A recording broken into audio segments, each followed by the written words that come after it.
welcome to the first of the 12 days of Tools of the Trade. And today I'm going to be going over different ways to mark fabric.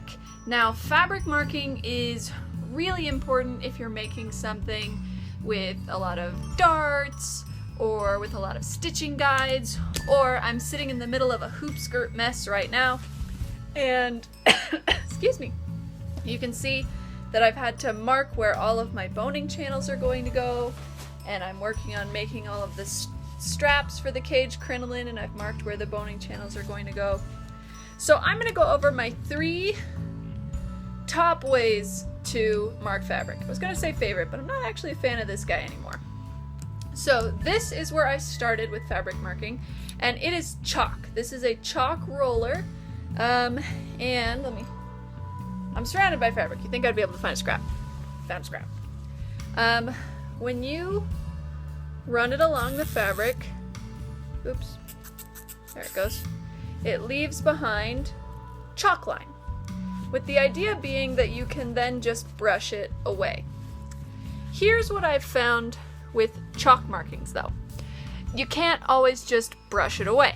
Like, let me try and get some elbow grease in there.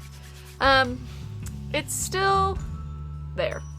Definitely still there, this chalk mark. So this is what I used to use all the time, and I thought it was super cool that I had one that did this rolling thing, but I don't like it because it doesn't come off. On a ton of my early costumes there are chalk marks. Here, I'll show you. This is the Oxford that I made for Mephisto. So this is the lowest layer of Mephisto, and if we take a look at his buttonholes, you can see they have blue on the edges. That's because I used this chalk to mark where the buttonholes needed to go, and the chalk never came off. I have washed this shirt several times and it's just blue. It's also on my Midna costume, right in the center of my chest. When I was painting the black onto the bodysuit, I marked with chalk where the center of my chest was, and it never came off. So there's a blue spot right there. Luckily her hair kind of covers it and we're okay. Upside to chalk is that it is visible on dark fabrics and does tend to come off dark fabrics easier, because even if there is some residue left, you can't tell because the fabric's dark. So that's the first thing I use, is some kind of tailor's chalk. Don't use it very often anymore. This kind is a roller where it's actually full of powder inside, and but you can buy them like chalk pencils. So that's my first one, chalk, not my favorite. Then we get into these two. These are very similar, but you can see one is purple and one is blue. The purple one says fine point disappearing ink. The blue one says fine point mark begone. What in the world does that mean? Well, what it means is this purple one is air and water soluble, meaning when exposed to the air, it will begin to dissolve. So this marker will just go away after a while. Whereas the blue one is purely water soluble. So the blue one only goes away with water. Pros and cons to each of these. Pro to the purple disappearing one, and it does actually draw purple. Let me make a really dark mark so you can see. Does actually draw purple. Pro to the purple one is that you don't have to wash your clothes, because theoretically the marks will just disappear on their own. Con to the purple one, you have no idea how quickly they're going to disappear.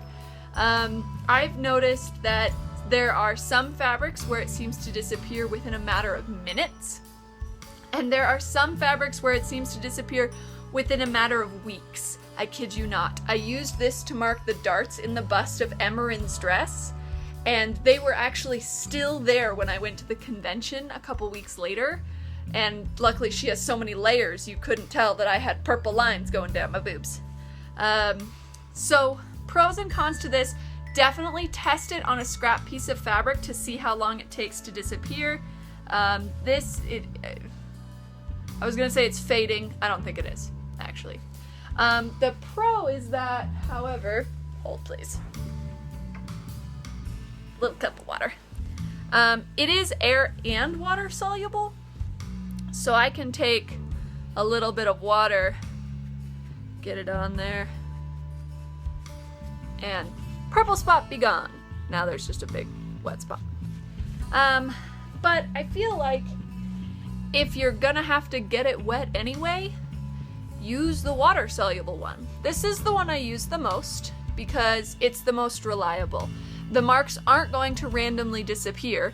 That's what's terrifying with this one, is if you take forever marking everything out and then something distracts you and you can't work on your costume for a while, and then you come back and all your marks are gone because they've dissolved in the air. Terrifying. So this one, your marks aren't going to disappear and you can really reliably get them out with water. So let me show you with this ribbon. So I've got that blue dot right there in this ribbon, and I just am gonna dip it in some water, and look, no more blue dot. So it works really well if it's something you can wash, because after you're done, just throw it into the washer. Or in the case of the hoop skirt, I just kind of intend to go over it all with a wet rag. Make all of these go away. You can do it even with like a paintbrush. But they're just, you don't have to worry about your marks randomly vanishing, but you do know that it will reliably wash out. Now you will want to test it. I haven't run into a fabric where the water soluble marker won't go away with water. Same with the purple one. I haven't met a fabric where it won't go away with water. You can get the kind that are actually merged. I have a pen. You can buy them where they're double-sided. One side is water soluble, one side is air soluble.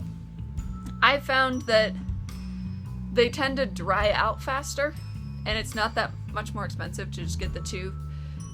They're almost the same price to get two of these versus one of those, because those are more expensive. There are also kinds where this side will be the blue water-soluble ink, and this side will be essentially a water brush. And so you can draw with this side, then pop off this side and paint over it and erase it, which is pretty cool. Other ways that you can mark fabric are using tracing paper and a tracing wheel. You might have seen a tracing wheel. They look like little tiny pizza cutters.